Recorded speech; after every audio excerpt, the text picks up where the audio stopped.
Bonjour, bonjour à tous, bonjour à toi qui as l'habitude de me regarder, de me suivre sur cette chaîne ou peut-être que tu me découvres aujourd'hui. Alors, si c'est le cas, eh bien, je vais prendre quelques instants pour me présenter. Je suis Chantal Blanchouin, je suis professeure de yoga et j'accompagne les personnes à mieux se connaître. Et j'ai eu l'envie de mettre en lien les personnes qui proposent des méthodes dans le bien-être et l'évolution personnelle avec les personnes qui sont en recherche de mieux-être. C'est pour ça que j'ai créé cette chaîne et vraiment, j'en suis ravie parce que personnellement, ça me fait découvrir de très, très belles personnes et j'en retire beaucoup, beaucoup de bienfaits pour moi-même. Alors, tous les mercredis, eh bien, je te présente de lumineuses personnes. Alors, si ça t'intéresse, abonne-toi et puis tu peux en parler autour de toi. Et si toi, tu es dans ce cas où tu as un projet que tu veux œuvrer pour le bien-être de la planète, eh bien, n'hésite pas à me contacter parce que peut-être que nous pourrons éventuellement faire un interview pour proposer ce que tu as à proposer.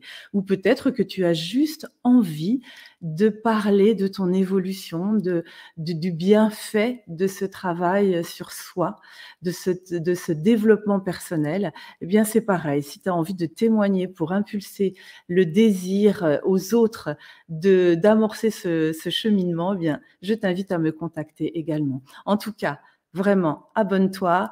Tu n'en seras pas déçu, j'en suis certaine. Aujourd'hui, du coup, j'ai vraiment le grand plaisir de te présenter une personne qui est sur son chemin et qui, elle aussi, a voulu témoigner du bienfait de cheminer vers soi. Bonjour Céline. Bonjour Chantal. Comment vas-tu? Ça va très bien, merci pour l'invitation. Oui, c'est super chouette parce qu'en fait, je suis allée dans une librairie et j'ai découvert ce livre que j'ai lu, qui m'a beaucoup touchée. Et il y avait marqué Céline G, il n'y avait pas le nom, donc je suis retournée dans la librairie pour dire, bah, écoutez, moi j'aimerais bien rencontrer cette personne parce que son livre m'a touchée et je suis sûre que ça peut parler à énormément de personnes qui sont en souffrance et qui sont en recherche de solutions. Et elle m'a dit, ben, je vais transmettre vos coordonnées. Et Céline, tu m'as rappelé, ravie ouais. Et heureusement que la libraire a fait son travail de coordinateur, je vais dire, parce que heureusement, comme ça, on a pu être en lien et c'est une belle rencontre, donc je suis contente. C'était super chouette, ouais. Effectivement. Donc, tu as écrit ce livre, c'est ton histoire. Oui. Du coup, qu'est-ce qui t'a donné envie d'écrire ce livre, en fait? Alors, en fait, moi, j'ai toujours aimé écrire. J'ai écrit depuis toute petite. Après, avec les années, ça s'est passé, mais en fait, à un moment donné où j'ai eu un drame dans ma vie en 2013 et ensuite j'ai eu des passages difficiles. Mais en fait, ce livre, ça m'a vraiment permis de me libérer du passé, en fait. D'accord. Ça m'a permis de lâcher prise et vraiment de me libérer du passé. Ça a été ma meilleure thérapie, en fait. Voilà. Au départ, j'ai compris que tu l'as écrit pour toi, en fait. Oui. Je l'ai écrit pour moi, quoi, absolument. J'ai vraiment écrit, j'ai craché des peurs sur le papier, j'ai vraiment, des fois je dis, j'ai vomi des traumatismes, mais c'est vraiment ça parce que l'écriture m'a vraiment aidée à me libérer de choses qui vraiment me hantaient en fait. Et voilà, et écrire, je me suis rendu compte que j'adorais ça déjà. Enfin ça, je le savais depuis toujours, mais vraiment là, j'ai continué, j'ai vraiment beaucoup écrit. J'ai passé des heures et des jours entiers à écrire. Et à raconter un peu ce qui s'était passé. Et puis, c'est petit à petit que j'ai mis de l'ordre dans mes idées et puis dans mes écrits. Et après, à la force, ça forme un livre. Donc, du coup, pour les personnes qui nous écoutent, c'est vrai qu'il faut sans doute aimer écrire. Moi, j'aime beaucoup écrire, donc ça, c'est pareil, c'est très libérateur. Mais peut-être que les autres peuvent essayer de déposer tout ce qui nous vient qui nous traverse, de déposer ça, ça fait vraiment du bien. C'est vraiment comme ça que tu l'as vécu, quoi, en fait. C'est comme si ouais. C'est ça. Ouais. En fait, écrire, ça libère complètement l'esprit et puis oui, ça fait énormément de bien, quoi. Et là, ça me manque d'ailleurs, depuis que j'ai écrit mon livre, je me dis, ben, ça manque en fait. Enfin, j'ai envie de le refaire, mais chaque Mais chose tu son peux temps. écrire la suite. Donc, du coup, ce livre, il parle de ton enfance, de ta souffrance, parce que tu as beaucoup souffert. Donc, tu peux nous Ouais. en dire quelques mots. Bien sûr, on ne va pas raconter tout le livre, parce que Non, non. l'intérêt, c'est que vous alliez l'acheter. Et du coup, il le trouve dans toutes les librairies, ce livre. Alors, ils le trouvent, ils peuvent le commander dans toutes les librairies. Après, il n'est pas disponible dans toutes les librairies parce que je n'ai pas d'éditeur personnel. Voilà, je suis pas du tout dans le métier. Donc, en fait, il suffit de passer commande dans n'importe quelle librairie ou à la Fnac ou n'importe où. Et D'accord. du coup, passer commande de mon livre Ma seconde naissance de Céline G. Donc, Céline Gabard, maintenant, là, vous le voyez. Mais facile à retrouver. Donc, de toute façon, il est comme ça, comme tu l'as montré.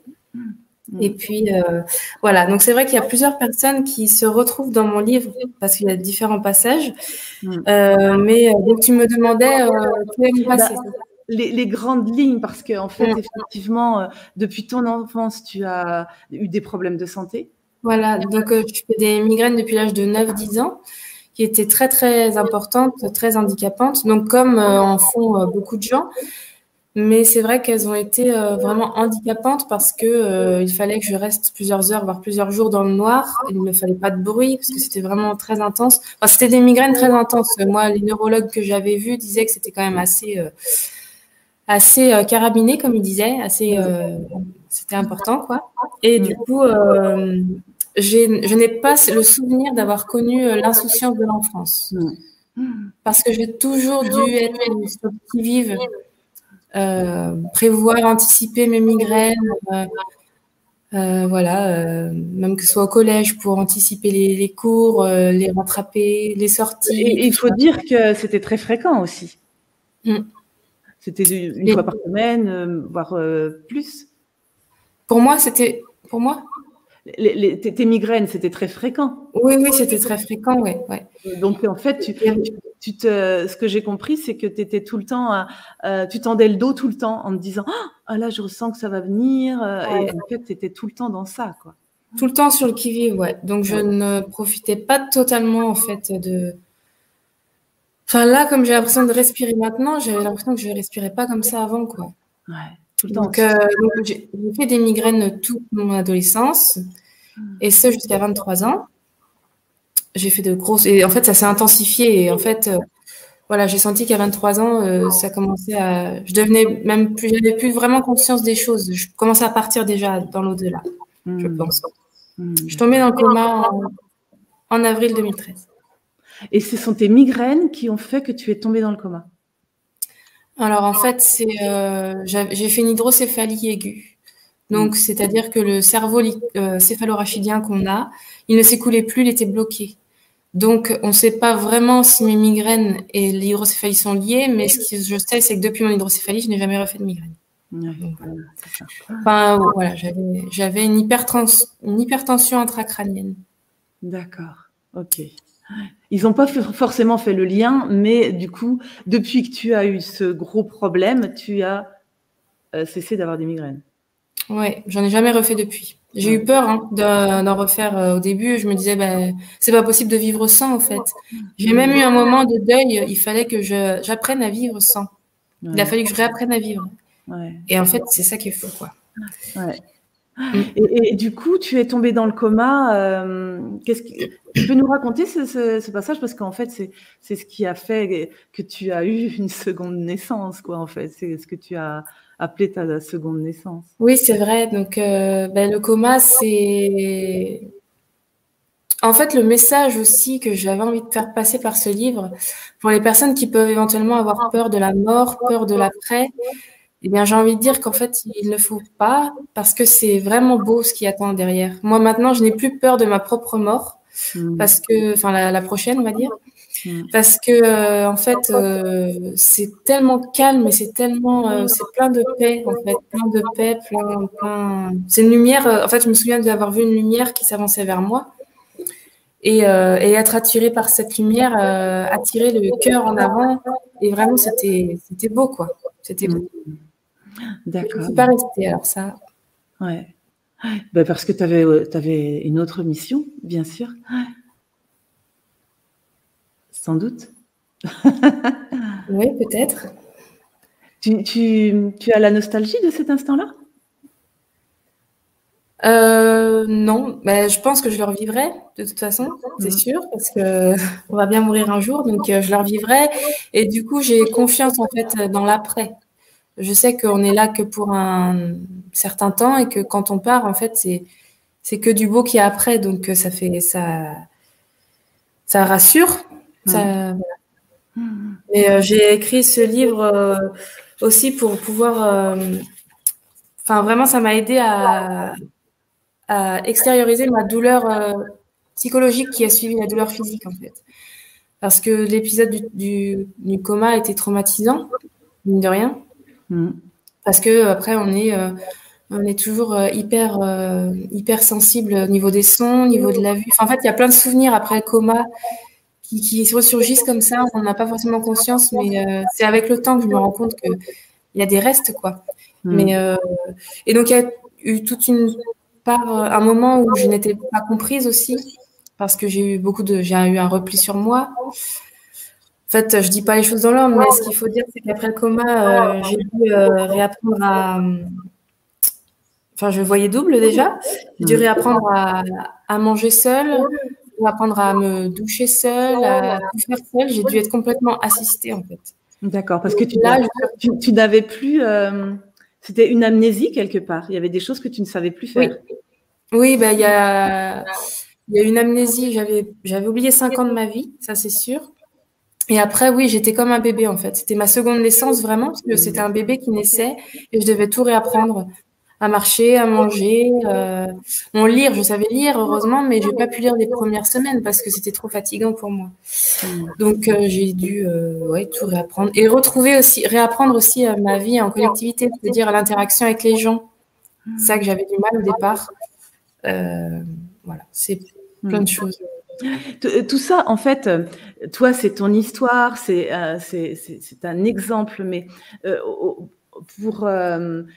pour généraliser toutes les personnes qui ont une maladie, de la souffrance, des douleurs intenses, qui ne se sentent pas compris, qui ont donc des douleurs physiques, mais après psychologiques aussi. Je pense que ton livre, il est là pour dire, bah, en fait, c'est pas une punition, c'est pas parce que souvent on se dit, mais pourquoi ça m'arrive à moi? Et tu l'as exprimé dans ton livre, mais j'ai l'impression que je me plains tout le temps, que je suis le vilain petit canard de la famille, que c'était compliqué, ça, à s'accepter dans cette souffrance, dans ce corps, quoi. Pourquoi il est si souffrant? J'avais le rôle un peu de la malade, quoi, de la famille. Hein. C'était moi, on avait l'habitude depuis l'âge de mes 10 ans, 9-10 ans, que j'ai toujours des problèmes de santé. Donc, j'ai eu aussi cette étiquette pendant longtemps, mais que je me mettais toute seule et que c'était comme ça, quoi. Enfin, voilà. Et après, il faut s'en détacher. C'est pas forcément facile. Et il y a tout un travail, du coup, que j'ai mis en place, qu'on m'a aidé aussi à mettre un travail sur soi, quoi, de développement personnel. Voilà. Et donc, en fait, cet épisode de vie, hein, qui a été pour toi quand même relativement long et douloureux, mais quel que soit parce qu'on n'est pas là pour comparer c'est plus douloureux ou pas, c'est juste que quand on a quelque chose dans sa vie qui nous semble parfois insurmontable, parce que c'est vraiment comme ça que tu le décris, tu as pris un petit peu de distance et tu t'es dit non mais là... faut que je fasse quelque chose, quoi. Je ne vais pas passer à souffrir comme ça. Et tu as fait un travail sur toi qui t'a amené à être beaucoup plus légère et beaucoup plus en lien avec toi-même et dans l'acceptation de toi. Oui. C'est ça. Mais, ouais. Accepter, ce que si je peux quand même expliquer les grosses séquelles, c'était une fatigabilité extrême qui est encore présente, qui est bien mieux, mais c'était en 2013, on est en 2021, donc une fatigabilité qui est encore là, c'est difficile à faire comprendre aussi à certaines personnes, mais cette fatigabilité elle reste. Mais je travaille sur moi et du coup, vu que maintenant j'ai envie de vivre plutôt de mes passions, c'est des choses qui m'animent. Donc du coup, la fatigabilité, ça se ressent souvent moins quand on fait des choses qu'on aime, quoi. Ouais, tout à fait. C'est aussi ça que j'ai envie de transmettre, c'est de faire ce qu'on aime. Ouais. Quand on peut, c'est vrai que Et aller du vers coup, ce qui nous fait vibrer, quoi. dans ton livre, tu parles aussi de ton métier. Tu avais passé des examens, tu voulais absolument être parfaite partout. Et donc, du coup, moi, j'ai trouvé ça super parce que ce côté perfectionniste, je suis sûre qu'on l'a énormément, on est nombreux à l'avoir. Et du coup, bah, tu n'acceptais pas cette fatigabilité qui t'empêchait d'être performante à ton travail. Et donc, du coup, il y avait comme une dualité en toi. Ouais, Il a complètement. fallu que tu te sépares de ça, justement, c'est un énorme travail que tu as fait sur toi. Et c'est ça, moi, ce qui m'a plu, parce que je me suis un peu reconnue, mais j'ai pas eu tous ces problèmes de santé, mais dans cette volonté de toujours vouloir faire plus, toujours mieux. Et en fait, ça te mettait, c'est ça qui te mettait complètement à plat. Ouais, je pense peut-être une pression que je me mettais. Mais je suis comme ça et je suis comme ça en fait encore aujourd'hui. J'ai envie tout le temps d'être la meilleure version de moi-même. C'est-à-dire que si je fais quelque chose, je le fais à fond et je veux le faire bien. Et ça, je suis encore comme ça, effectivement. Oui, d'accord. Mais le travail que tu as fait sur toi, j'ai compris que ça t'avait amené à trouver une activité qui t'épanouit Oui, tellement, oui. qui te fait vibrer, et ça te remet de l'énergie et tu es moins fatigué. Parce qu'à Oui, chaque fois qu'on fait des choses qui nous plaisent, bah, on est moins fatigué. oui, ça nous donne de l'énergie en fait. Ça nous booste, donc on en oublie une fatigue qui peut être là quand même, mais ça nous booste complètement. Donc moi, c'est vrai que ça a été compliqué, mais j'ai pris conscience qu'il fallait que j'arrête mon ancien travail. Enfin, il fallait que je trouve autre chose en tout cas à côté. Donc bah il y a eu ce livre et puis je me suis dit qu'écrire c'était génial. Et puis oui, il y a d'autres choses. Je me suis ouverte à plein de choses. Je me suis formée au Reiki par exemple, aux soins énergétiques un peu parallèles. J'ai lu beaucoup de choses sur le développement personnel, sur la PNL, sur plein de choses. En fait, j'ai appris, je me nourrissais vraiment de livres pendant un temps, vraiment, vraiment, vraiment. Je me nourrissais et puis j'ai fait une rencontre. C'est ça peut-être que tu veux que j'en vienne là, te Oui, dire un c'est petit ça, peu ce tu que je vois, fais voilà. Ouais, ouais, tout aujourd'hui. à fait. J'ai fait une rencontre et puis elle m'a dit bah tiens ça pourrait t'aider. Donc c'est une gamme à base d'aloe vera.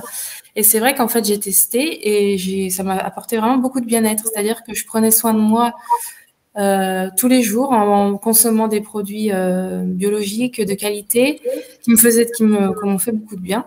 Donc j'en ai parlé autour de moi petit à petit et puis ça s'est fait comme ça. Petit à petit, bah, je me suis dit bah ça me convient en fait. Une activité dans laquelle je peux prendre soin des autres et prendre soin de moi en même temps, parce qu'il faut pas s'oublier, parce que si on prend pas soin de soi, on peut pas prendre soin des autres. Tout à fait. Et ça, tu l'as compris. Ah ben oui, complètement. Donc Tout à moi, fait. j'ai trouvé, enfin, on m'a permis de découvrir une gamme. Donc ça s'appelle Forever. C'est une activité à base d'aloe vera. En fait, ce sont que des produits à base d'aloe vera, purs, biologiques, certifiés. Voilà. Et donc moi, c'est ça qui m'a aidé beaucoup. Donc c'est ça que je montre en premier parce que c'est la boisson qui m'a permis, en fait, l'aloe vera permet beaucoup de choses, notamment d'avoir un meilleur sommeil, d'être moins stressé. Ça va booster les défenses immunitaires, donc c'est aussi pour ça que je l'ai pris. C'est un excellent cicatrisant, donc en interne, en externe, pour tout ce qui est chirurgie que j'ai eu, par exemple. Ça peut peut-être parler à beaucoup de personnes, mais ça permet de refaire ces cellules en interne. Elles se renouvellent plus vite, refaire des cellules saines, en fait. D'accord. Tout ça, et j'en oublie, hein, mais c'est aussi c'est tonique. L'aloe vera, ça permet d'avoir de l'énergie. Donc moi, c'est pour ça que je l'ai pris aussi, d'abord. Et en fait, j'ai découvert ça en 2018. Et puis, je l'ai consommé. Puis après, j'en ai parlé autour de moi. Et puis, ça s'est fait comme ça. Voilà, et ça se fait. Ça se fait. Et ça Voilà. se fait. C'est vraiment ce témoignage-là que j'ai compris que tu voulais transmettre. C'est-à-dire que de tout ton cheminement, ben, tu as fait des rencontres, tu as découvert des choses grâce à la lecture, etc. Tu t'es découverte toi. En fait, c'est les rencontres la base, vraiment. Parce que même pour écrire mon livre, pour avoir un déclic, ça a été une rencontre aussi à la base. D'accord, je ne savais pas. Enfin, pas qu'elle m'ait parlé de livre, mais Héloïse, pour ne pas la citer, si un jour elle voit ça, je lui ai même pas dit vraiment de vive voix, mais elle m'a fait comprendre que j'étais dans un état vraiment très, très mal, hein, psychologiquement. Et c'est là que je me disais à ce moment-là, de toute façon, c'était soit la fin de ma vie, hein, enfin, soit je mettais fin à mes jours, en gros, quoi, tellement que je souffrais physiquement et psychologiquement, soit il fallait que je trouve un moyen, quoi, et j'ai commencé à écrire à cette période-là. D'accord. Ça, c'était après le coma, on est d'accord. Oui, oui, c'était en 2016, donc 3 ans après le coma. Parce qu'il y a eu 3 ans où d'abord c'était vraiment, je survivais, hein. Les 3 premières années, je survivais. Parce que j'avais vraiment des douleurs physiques énormes. Il fallait que je réapprenne à marcher et tout faire comme je disais. Tu te rends compte du chemin que tu as parcouru là? Oui, oui, c'est vrai que je reviens de loin et j'ai l'impression de parler d'une autre personne parfois. La fille que j'ai laissée en 2013, j'aime vraiment mon ancienne vie, quoi. Mon ancienne vie et ma nouvelle vie, c'est vrai. Ouais, et ma nouvelle vie, elle me permet de m'ouvrir à plein de belles personnes. Et ça, c'est génial. Et ça, c'est génial. Ouais. Donc, vraiment, ce travail sur soi, tu as raison de dire soit on plonge, hein, soit on a envie de partir, soit on se dit, mais il y a autre chose. C'est quoi le sens de cette vie? Et du coup, pourquoi je suis revenue? Voilà. Tu as exploré et tu t'es découverte. Je suis passée par la colère aussi. Je me disais, mais pourquoi on m'a remis sur Terre pour vivre tout ça? Parce que après le coma, j'avais plus de migraines proprement parler, mais j'avais vraiment beaucoup de douleurs physiques dans tout le corps, en fait, qui m'immobilisaient aussi. Donc, c'était autre que la migraine, mais c'était des douleurs très intenses dans tout le corps, en fait, comme des coups de poignard qu'on me mettait dans le corps. Mais parce qu'il avait été... les chirurgiens disaient que c'est comme si mon corps avait vécu un tremblement de terre, qu'un tracteur m'était roulé dessus. Donc, il fallait prendre le temps, quoi. Oui, voilà. Et du coup, avec le recul, tu dirais quoi de cette expérience, quoi? C'est vrai qu'à force de mes lectures et puis à force de vivre aussi des expériences, je me dis qu'il n'y a rien au hasard, rien n'est fait au hasard, et que les expériences douloureuses, en général, c'est parce qu'on vit des expériences douloureuses qu'on vit les plus beaux jours de notre vie après aussi. Parce que c'est vrai que en 2018 aussi, là où j'ai pris conscience que j'ai commencé à écrire mon livre et tout ça, je me suis mis à fond dans Forever, une gamme qui me faisait du bien. Et comme par hasard, je suis tombée enceinte. Alors que ça faisait un petit moment enfin un petit moment. Non, ça faisait quelques mois que je voulais, mais ma petite fille, elle est arrivée quand j'étais heureuse en fait. Oh, c'est superbe. Un beau cadeau, cadeau de vie. C'est chouette. Ouais, alors du coup, qu'est-ce que tu aimerais dire à tous ceux qui souffrent aujourd'hui et qui se disent oui, j'ai pas de chance, c'est vrai que c'est difficile la souffrance. Qu'est-ce que tu aimerais leur dire là comme message par rapport à tout ce que tu as vécu toi? En fait, c'est vrai qu'on souffre tous. Et ça, on le sait pas forcément, mais on souffre tous de façon différente et à des périodes différentes. Mais je pense qu'il faut pas hésiter à se faire aider, mais il faut surtout s'écouter. Qu'est-ce qui vraiment, moi, me fait du bien? Voilà. Qu'est-ce qui peut nous faire du bien? Et c'est quand on se fait du bien qu'après on peut prendre soin des autres, enfin s'ouvrir aux autres, quoi. Ouais. Et imagine que tu n'aies pas eu ce parcours-là, du coup, tu serais restée peut-être sur un chemin beaucoup moins vibrant, on va dire, parce que là, ce que tu fais, je vois bien, c'est quelque chose qui t'anime en fait. Alors, ce qui est fou, c'est que pendant un temps, je me disais, mais pourquoi moi? Et maintenant, je me dis, mais heureusement que j'ai eu ça. Donc, il n'y a pas de logique là-dedans, mais je me dis, on peut pas le croire quand on est vraiment dans le moment dur, quand on est vraiment dans la souffrance, je sais pas moi, on vous annonce une maladie, tout ça, c'est horrible. Et en fait, il faut le temps, il faut laisser le temps, et après, avec le temps, on se rend compte que c'était peut-être ce qui nous a poussé à nous améliorer, à être la meilleure version de nous-mêmes, à se dépasser. Ouais, c'est chouette. C'est vraiment un beau témoignage. J'espère que voilà, il touchera les personnes qui en ont besoin. Et je te remercie. Est-ce que tu vois d'autres choses à ajouter? Non, non, je n'ai pas de choses particulières. Juste quelque chose qui change beaucoup, c'est vraiment, ça va être bateau ce que je vais dire, mais c'est vraiment profiter de l'instant présent. C'est quelque chose qu'on entend beaucoup, mais finalement, en fait, ce qui nous fait nous rendre heureux, c'est pas, c'est le fait que chaque instant, on essaye d'être au plus heureux possible, en fait. Ouais. C'est pas de se dire dans 5 ans, j'aurai ça et du coup, je serai super heureux.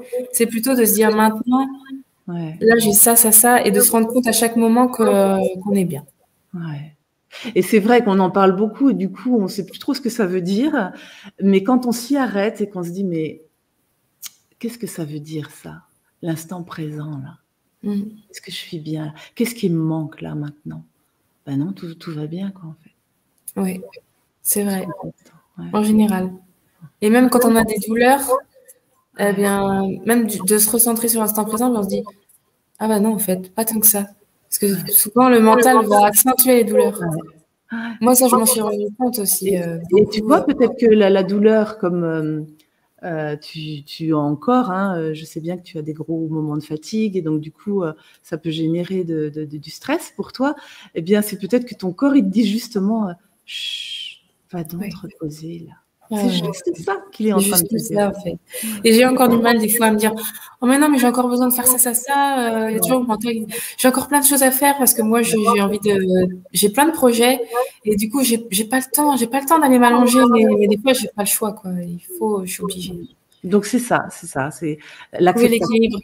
Ouais. L'acceptation de tout ça, et c'est ça qui est pas évident, mais apprendre à écouter tout ça, si on l'écoute vraiment, ben, tout va beaucoup mieux en tout cas. Donc pour écouter ça, il faut vraiment être dans l'instant présent et ça s'apprend parce qu'on nous l'apprend pas vraiment et c'est pas si Non, simple c'est vrai. Ça s'apprend. à faire.